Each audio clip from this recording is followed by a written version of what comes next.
ඔයාලට ගොඩක් වටින දෙයක් කියන්න හිටියේ අද.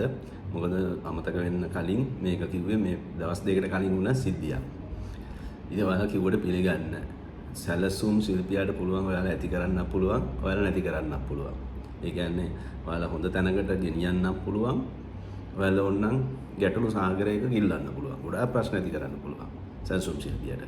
ඉතින් අපි දැන් අවුරුදු 10කට විතර කලින් හැදපු ගොඩනැගිලි දැන් ඉදි වෙලා රෙන්ට් එකට දීලා ලොකු ආදායමක් ලබනවා. විලාස් තියෙනවා උන් ලොකු ආදායමක් ලබනවා. ගෙවල් වල ගොඩක් අය සතුටින් ඉන්නවා. මොකද ප්‍රායෝගික විදිහට තමයි අපි ගොඩක් වෙලාට නිවාස සැලසුම් නිර්මාණය කරන්නේ. සමහර ගැටලු වෙන අවස්ථා තියෙනවා කුඩා ඉඩම් වල යම් සැලසුම් නිර්මාණයේදී ගැටලු ඇති වෙනවා. පර්චේස් 6-8 ත්‍රිකෝණ හැදිති ඉඩම් වල කරනකොට යම් ගැටලු ඇති වෙනවා.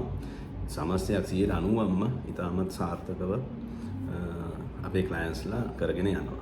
ඉතින් මේ දේ මම කියන්නේ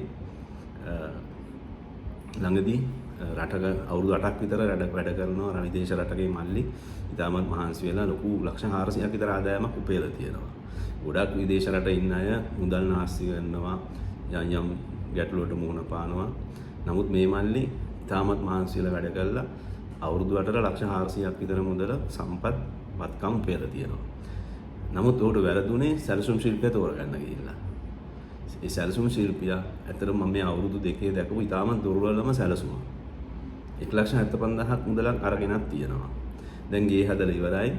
ගෙදර හදලා ඉවරයි කියන ප්ලාස්ටර් කරන්න තියෙනවා, ඩෝර්ස් වින්ඩෝස් තියන්න තියෙනවා. ගැටලු ගොඩයි ගෙදර. කිසිම පිළිවෙලක් නැති සැලසුමක්. මේ ඒකින්ද ඔයාලා ඉතාමත් පරිස්සම් වෙන්න ඕන සැලසුම් ශිල්පියා තෝරා ගන්නකොට බොහෝ අය කිසිම දෙයක් හිතන්නේ නැහැ මේ ගැන. ඕන කෙනෙකුට සැලසුම් බාර දෙනවා ගාන අඩුවට කරනවා. පේනවනේ ලක්ෂ 300ක් විතර දැන් මීදම් කරලා. දැන් විකුණන්න වෙන්නේ 150ට විතර. එතකොට ආපහු වසර දෙකක් විතර මහන්සි වෙලා අලුත් නිවසක් හදන්න වෙනවා. අලුත් ඉඩම් හොයන්න වෙනවා. ඒතර විකුණ ගන්නත් ගොඩක් අමාරුයි. මොකද ලක්ෂ 150කට විතර විකුණන්නේ ලක්ෂ 300ක් විතර වටිනවා. දැන් මීදම් කරලා තියෙනවා. ඉඩමටයි නිවසටයි. ඒ නිවස ඇත්තටම ඉන්න බෑ. කිසි පිළිවෙලක් නැහැ. ෆර්නිචර් ගැන සැලසුම් කරලා නැහැ. මේන් ඩෝ එක මේ ප්‍රශ්න ගොඩක තියෙන්නේ.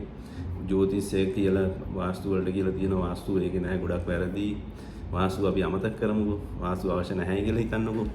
ඒත් ගොඩක් දේවල් තියෙනවා ඒකේ දෝෂ සහිතයි. ඒකින්ද සැලසුම් ශිල්පය තෝරගන්නකොට ඔය අඩු ලාභයට කියලා බලන්න එපා. ස්ට්‍රක්චරල් ප්ලෑන්, වයරින් ඩයග්‍රෑම් පුළුවන් නම් ඩෝස් වින්ඩෝස් ප්ලම්බින් ඩ්‍රොයින්ස් 3D එක්ස්ටීරියර් ඉන්ටීරියර් සේරමටම විදන් කරත් පාඩු නැහැ. දැන් පේනවනේ ලක්ෂ 300ක් විදන් කළා අවුරුදු 8ක් විදේශ රටක දුක් විඳලා නාස්ති නොකර ඉතුරු කරපු මුදල්. ඔහු විනෝද වෙලත් නැහැ විදේශ රටක ඉඳිද්දි. ඉතාමත් පරිස්සමෙන් ඉතුරු කරපු මුදල අර සැලසුම් ශිල්පියා විසින් නාස්ති කරලා තියෙනවා. ඉතින් ඉතාමත් පරිස්සම් වෙන්න ගොඩාක් වැඩ තියෙද්දි මේ වීඩියෝ එක කරන්නේ. අපිට කරන්න පුළුවන් මාසෙකට ඇතරම ප්ලෑන්ස් 10ක් විතර. අපෙන් විමසනවා 40ක් 50ක් අතර ප්‍රමාණයක් අපෙන් රේට්ස් ගන්නවා. අපි ගැන අපෙන් විමසනවා. නමුත් අපි 10ක් විතර තෝරගෙන තමයි කරන්න පුළුවන්. මට කරන්න පුළුවන් 10යි මාසෙකට උඩරිම. එතකොට මම කියන්නේ තව සැලසුම් ශිල්පීන් ඕන තරම් ඉන්නවා ලංකාවේ හොඳ අයත් ඉන්නවා. හොඳ කෙනෙක් තෝරගෙන මේක කරගන්න. ඔබ ඇති කරන්න පුළුවන් නැති කරන්න පුළුවන්. අපිටම දෙන්නේ කියන්නේ මට කරන්න පුළුවන් ප්ලෑන්ස් 10යි මාසෙකට උඩරිම. ඉතින් තව රටේ ඉන්නවා හොඳ සැලසුම් ශිල්පීන් තෝරලා මේ සැලසුම් වලින් ඉතුරු කරන්න යන්න එපා.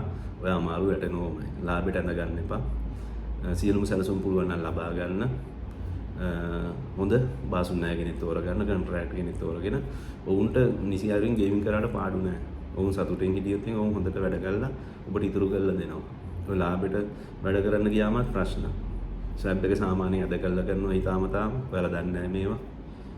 සැබ් එක තමයි අඩුවට ගන්නවා. එයා කලබලේ කළා. සැබ් එක අඟල් දෙකක් විතර ඇදයි. ඒතර එයාට පුරවන්න ගියාම ලෙවල් කරන්න ගියාම තව වීදන් එනවා. එහෙනම් වීඩියෝස් විනාඩි 2කට වගේ තමයි කෙටි කරලා තියෙන්නේ. එහෙනම් මම අදට නවතිනවා.